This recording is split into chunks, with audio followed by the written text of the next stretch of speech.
नगे च सुरेन्द्रे च कौशिके पाद संस्पृशि निर्विशेष मनस्काय श्री वीरस्वामिने नमः। आर्हत वाङ्मय में कहा गया है, एवं ससंकप्प विकप्पनाशो संजायई समय मुवट्ठियस्य अत्थे असंकप्पय ओत ओसे पहीयई काम गुणेषु तन्हा। हमारे पास शरीर है, वाणी है और मन भी है, इंद्रियां भी हैं, श्वास उच्छ्वास होता है, तो अनेक तत्व हमारे पास हैं। शरीर से हम हलन चलन, खाना पीना, लिखना आदि अनेक कार्य करते हैं। वाणी से बोलते हैं, भाषण देते हैं, बातचीत कर लेते हैं, स्वाध्याय कर लेते हैं, पढ़ लेते हैं, जप कर लेते हैं। तो वाणी भाषा के संदर्भ में हमारे काम आती है।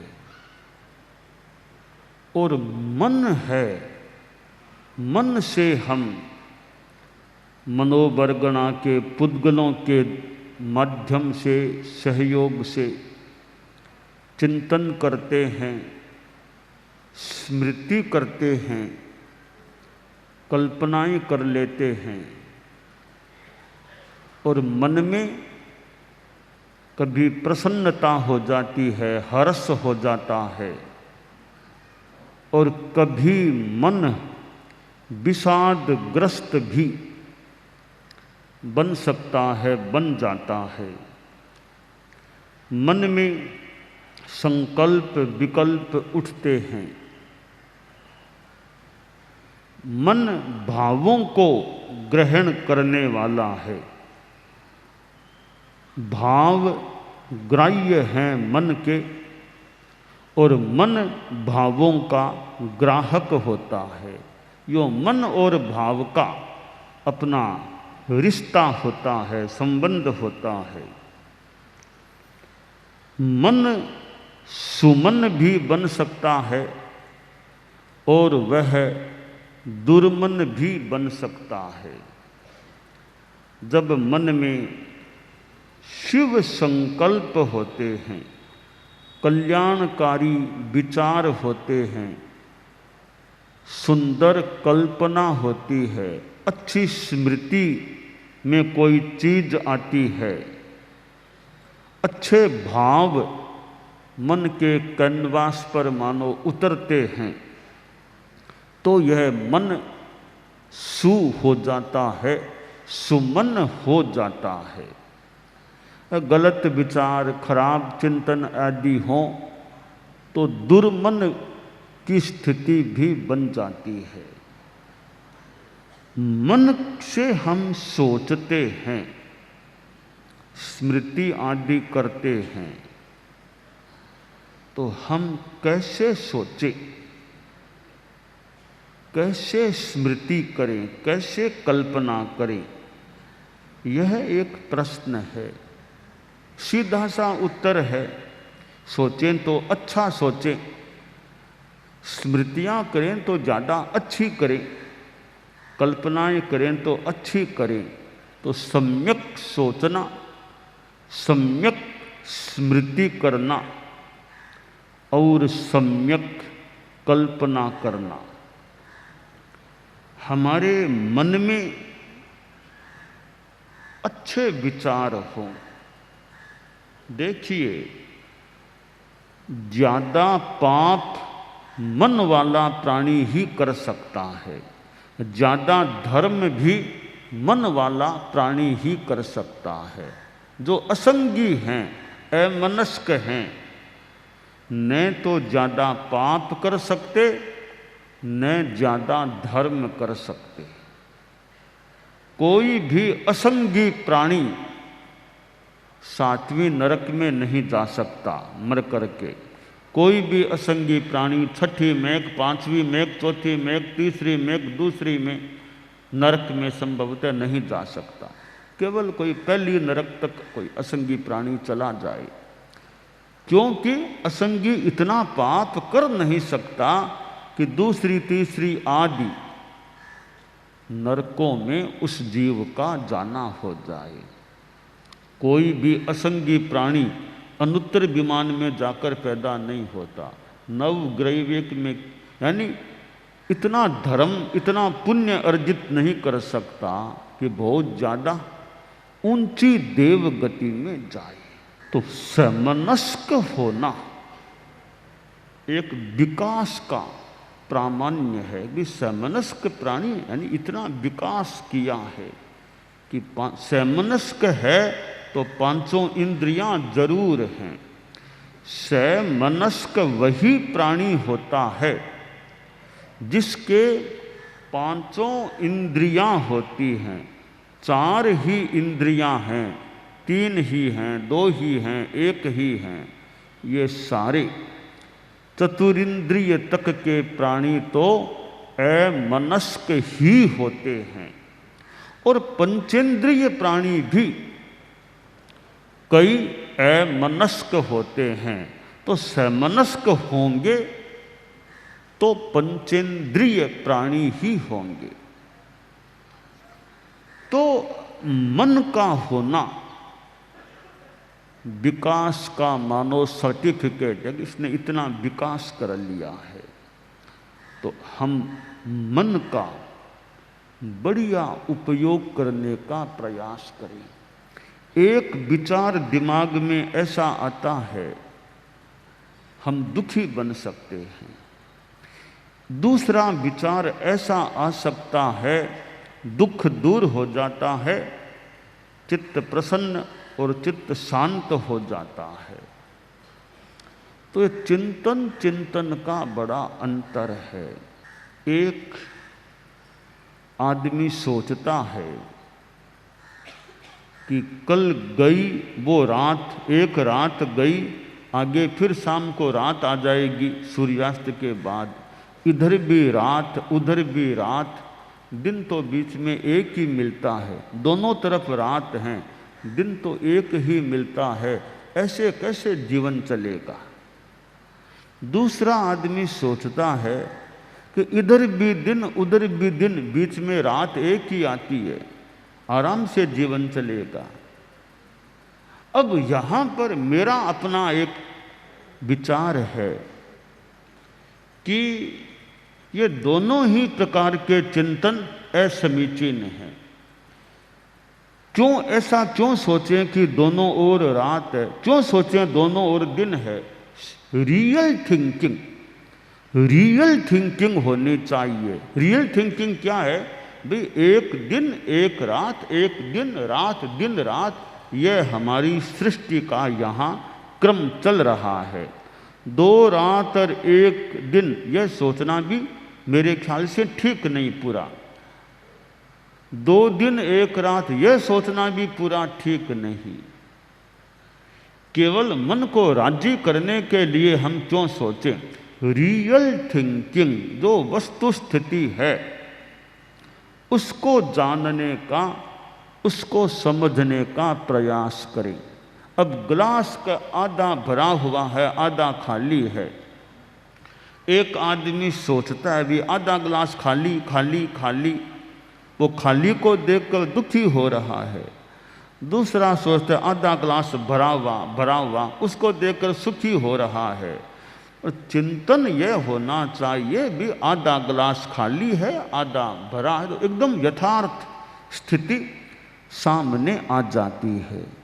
तो ये पॉजिटिव थिंकिंग, नेगेटिव थिंकिंग, तो रियल थिंकिंग, वास्तविक सोच, वास्तविक चिंतन हो तो यथार्थ परक चिंतन हो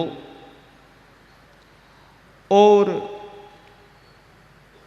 हम यथार्थ के आधार पर मन को शांत रखने का प्रयास करें।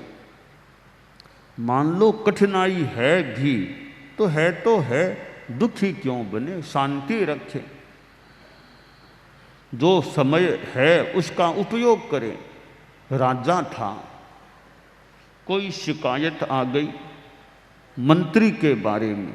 अब राजा ने आदेश दे दिया कि ऐसी बात है, मंत्री ने ऐसा किया, मंत्री को फांसी पर चढ़ा दिया जाए, फांसी दे दी जाए। आदेश प्रसारित हो गया कि मंत्री जी को फांसी की सजा देना निर्णीत हो गया है। डेट और टाइम तय हो गया, अमुक दिनांक शाम को 6 बजे फांसी पर फांसी की सजा दे दी जाए। वह दिनांक आ गई, सूर्योदय हो गया, शाम को 6 बजे फांसी की सजा मिलने वाली है। मंत्री अपने घर में बैठा था। राजा ने सोचा कि जानकारी तो करूं, मंत्री इतने वर्षों तक मेरे साथ काम किया है, इसने अभी क्या स्थिति है, जानकारी तो कराऊं। एक आदमी को भेजा मंत्री के पास कि देखो मंत्री का क्या हाल चाल है। वह गया, आदमी देखा मंत्री जी तो अपने पलंग पर बैठे हैं, हाथ में कोई धार्मिक पुस्तक है, आराम से पढ़ रहे हैं। परिवार के लोगों से जानकारी की इन दिनों में क्या हालचाल, बहुत मस्त रहते हैं, कोई इनके कोई टेंशन नहीं लग रहा है, अपने किताबें पढ़ते रहते हैं, टाइम पर खाना खा लेते हैं, टाइम पर सो जाते हैं, आराम से नींद भी लेते हैं, आराम से खाना खाते हैं। अभी तो पुस्तक धार्मिक कोई किताब देख रहे हैं, पढ़ रहे हैं। तो वो आदमी निकट गया, बोला मंत्री महोदय पता है ना, किस बात का पता, कि आज शाम को 6 बजे फांसी की सजा कुछ घंटे ही बीच में बाकी हैं, आप तो निश्चिंत होकर बैठे हैं। का चिंता किस बात की करूं, तो सजा फांसी की होनी है तो अभी चिंता किस बात की है। ये कहा आपके चेहरे पर कोई असर ही नहीं। तो कहा मरना तो 6 बजे है ना, अभी पहले क्यों मरूं मैं, 6 बजे मरना है ना, तो अभी तो 8 ही बजे हैं, शाम को 6 बजे मरना है, 8 बजे क्यों मरूं, कुछ घंटे तो आराम से जी लूं, अपना धार्मिक पुस्तकों का स्वाध्याय करता हूं, तो चिंता क्या करना, होना है तो हो जाएगा, क्या डरना है। राजा के पास वो आदमी गया रिपोर्ट बना करके कि महाराज मंत्री जी तो एकदम शांति में बैठे हैं। मैंने कहा मंत्री जी शाम को 6 बजे तो फांसी की सजा है ना, आप तो निश्चिंत बैठे। मंत्री जी बोले चिंता क्या करना है, तो मरना तो 6 बजे तो 8 बजे, अभी क्यों मरूं मैं, अभी तो कई घंटे जी लूं शांति से, मरना तो शाम को मरना है। राजा ने यह रिपोर्ट जानी, सोचा रे कितना अच्छा आदमी है, इतना धार्मिक आध्यात्मिक चिंतन या इतना निर्भीक आदमी, अच्छी तरह जीने वाला। जानकारी यह भी करूं, जो शिकायत आई है उसमें वजन कितना है। तो शिकायत करने वालों को बुलाया राजा ने और छानबीन की, तो लगा जिस रूप में शिकायत की गई थी वो बात को बड़ा चढ़ा करके कहा गया था, राई को मानो पहाड़ बना दिया गया था। तो राजा ने सोचा रे इस इतनी सी बात के लिए फांसी की सजा तो बिल्कुल अपेक्षित नहीं है, वो बेचारा भला शांति में, अभी भी शांति में जी रहा है। राजा ने फांसी के वो सजा के आदेश को रद्द कर दिया। कहा मंत्री जी को सूचना कर दो कोई फांसी नहीं है, मंत्री को यहाँ बुला लो। फांसी का जो निर्देश रद्द निरस्त हुआ, मंत्री जी को बुलाया गया। मंत्री जी आए, राजा को प्रणाम किया। राजा के पास और भी मंत्री मंडल के सदस्य वगैरह बैठे थे, बातचीत चली। तो राजा ने संक्षेप में स्टेटमेंट दिया कि जो मंत्री जी को सजा का आदेश निरस्त हो गया है। आगे राजा बोला कि जो जीना जानता है उसको मारने का अधिकार मुझे भी नहीं है। जो जीना जानता है उसको मारने का अधिकार मुझे भी नहीं है। इतना अच्छा चिंतन वाला मंत्री, मैंने वो अब तो निर्देश निरस्त कर दिया। तो अब चिंतन देखें हम कि मरना 6 बजे है, अभी पहले क्यों मरूं, अभी तो अच्छा काम कर लूं, वरना आदमी कितना तनाव में आ जाए, टेंशन में आ जाए। तो यह एक चिंतन कि कैसे सोचे। आचार्य श्री महाप्रज्ञ जी की वो पुस्तक कैसे सोचे, सोचना कैसे चाहिए। तो सोचने के साथ भय, गुस्सा, लोभ ये तत्व जुड़ जाते हैं तो चिंतन विकृत हो सकता है। वो जो हमारे साहित्य में स्वामी जी के संभवतः ग्रंथ का ही है, उजड़ा ने मेला कया जोग मोह करम संजोग विजोग। ये योग, योगों में एक मन योग है। मन योग उज्जवल कैसे बनता है, मलिन कैसे बनता है। ये मोह कर्म जुड़ जाता है, मोह कर्म का संयोग हो जाता है तो मन योग मेला मलिन बन जाता है। मोह कर्म वियुक्त अलग रहता है, उसका वियोग रहता है तो मन योग उज्जवल होता है। तो हमारे मन के साथ ये भाव, दुर्भाव जुड़ते हैं तो हमारा चिंतन गलत हो सकता है। ये मोहनीय कर्म अलग रहे, समझ अच्छी हो तो हमारा चिंतन सम्यक हो सकता है, अच्छा हो सकता है। कल हमने मर्यादा महोत्सव आयोजित किया और लंबा कार्यक्रम चला, त्रिदिवसीय पूरा यह मर्यादा महोत्सव का समारोह था।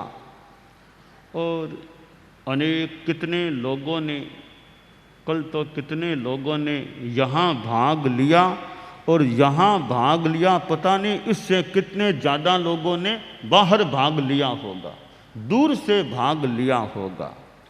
दूर की संख्या तो हमें हमारी जानकारी में हो न भी हो, पर हो सकता है दूर बैठे कितने लोगों ने संचार साधन से, संचार माध्यमों से भी प्रोग्राम में सहभागिता दर्ज की हो सकती है। तो प्रत्यक्ष हैं वो हैं, अप्रत्यक्ष में कितने हो सकते हैं। हमारी दुनिया में प्रत्यक्ष और परोक्ष ये दोनों चीज़ें हैं। हम प्रत्यक्ष देखते हैं, वो हमें मान लो दिखाई देता है, पर परोक्ष में क्या हो रहा है वह हमारे लिए अदृश्य हो सकता है, पर अदृश्य का भी अस्तित्व हो सकता है। अदृश्य भी अपने आप में कोई तत्व हो सकता है। तो हमें दिखाई कुछ चीज़ें न भी दें, वे अदृश्य हैं, पर अदृश्य का भी अपना अस्तित्व होता है। हमारी सृष्टि में क्या क्या चीज़ें होंगी, सारी चीज़ें हमें दिखाई न भी दें, दिखाई न देने पर भी अनेक चीज़ें हो सकती है। तो हमारा धर्म संघ और जिसका वह कार्यक्रम मर्यादा महोत्सव का परम पूजनीय आचार्य भिक्षु से संबद्ध हमारा यह भैक्षव शासन, जैन श्वेतांबर, तेरा पंथ शासन, और जिसकी मर्यादा व्यवस्था का अपना एक उपक्रम क्रम है, जहाँ मर्यादाएं लिखित हैं, व्यवस्थाएं हैं, और फिर उनके पालन की बात है। तो श्रावक समाज की भी अपनी व्यवस्थाएं हैं, श्रावक संदेशिकामी साधु साधियों की भी, समणियों की भी, मुमुक्षुओं की भी अपनी व्यवस्थाएं। तो मर्यादाएं व्यवस्थाएं हैं। वो अपनी सहायक बनती है। धर्मास्तिकाय कितना सहायक है, अधर्मास्तिकाय कितना सहायक है, आकाशास्तिकाय कितना सहायक है। धर्मास्तिकाय खुद बोलता नहीं, चलता नहीं, पर सहायता दे देता है। तो मर्यादाएं लिखी पड़ी हैं, वे किताब अपने आप में भले न बोलें, पर वे कितनी सहायक हैं, उनको ध्यान में रखकर हम आचरण करते हैं तो मर्यादाएं हमारे विकास में, हमारी सुरक्षा में सहायक बन सकती हैं। बस मर्यादा आचरणों में आए। रोड का नियम मान लो लेफ्ट में चलना, वाहनों को लेफ्ट में चलना है, इधर लेफ्ट में चलना। अब नियम है, अब नियम को पालेंगे तो सुरक्षा रह सकेगी। अब वाहन चलना तो लेफ्ट में, कोई इधर राइट में ज़्यादा चलेंगे, सामने से उधर वाहन आएगा तो दुर्घटना की कहीं संभावना बन जाए तो मर्यादा नियम है, वे हमारी रक्षा करने वाले हो सकते हैं। पर कब? जब हम उनकी रक्षा करेंगे, हम मर्यादा की रक्षा करेंगे तो मर्यादा हमारी रक्षा कर। तो लेफ्ट में चलना, राइट में नहीं चलना वाहनों को, यह मर्यादा है। अब मर्यादा का पालन वाहन करेंगे तो उनकी सुरक्षा रह सकती है, मर्यादा नहीं पालेंगे तो कितनी दुर्घटनाएं हो जाएं। इसलिए मर्यादा रक्षति रक्षिता, मर्यादा की रक्षा हम करें तो मर्यादा भी हमारी रक्षा कर सकेगी। तो हमारा चिंतन सम्यक हो, रियल थिंकिंग हो, यथार्थपरक चिंतन हो, और चिंतन के साथ मोह कर्म जुड़े नहीं, अनपेक्षित रूप में मोह कर्म जुड़े नहीं, तो हमारा चिंतन प्रशस्त रह सकता है। एकाग्रता, तन्मयता, अपने आप को मंगलमय अनुभव करते हुए नमो अरहंताणम, नमो सिद्धाणम, नमो आयरियाणम, नमो उवज्झायाणम, नमो लोए सब्बसाहूणम, एसो पंच नमोक्कारो सब्ब पावपणासनो, मंगलाणं च सब्बेसिं पढ़मं हवइ मंगलम। चत्तारि मंगलम, अरहंता मंगलम, सिद्धा मंगलम, साहू मंगलम, केवलिपन्नतो धम्मो मंगलम। चत्तारि लोगुत्तमा, अरहंता लोगुत्तमा, सिद्धा लोगुत्तमा, साहू लोगुत्तमा, केवलिपन्नतो धम्मो लोगुत्तमो। चत्तारि शरणं पवज्जामि, अरहन्ते शरणं पवज्जामि, सिद्धे शरणं पवज्जामि, साहू शरणं पवज्जामि, केवलिपन्नतं धम्मं शरणं पवज्जामि। धम्मो मंगलमुक्किट्ठम् अहिंसा संजमो तवो, देवावितं नमंसन्ति जस्य धम्मे सयामणो। च इत्ता भारहं वासं चक्रवर्ती महिद्धिओ, सन्ति सन्ति करे लोए पत्तो गइमणुत्तरम्। देव दानव गंधर्वा जख रक्षस किन्नरा, बंभयारिं नमंसन्ति दुक्करं जे करन्ति तम्। मंगलम भगवान् वीरो, मंगलम गौतमो गणी, मंगलम स्थूलभद्राद्यः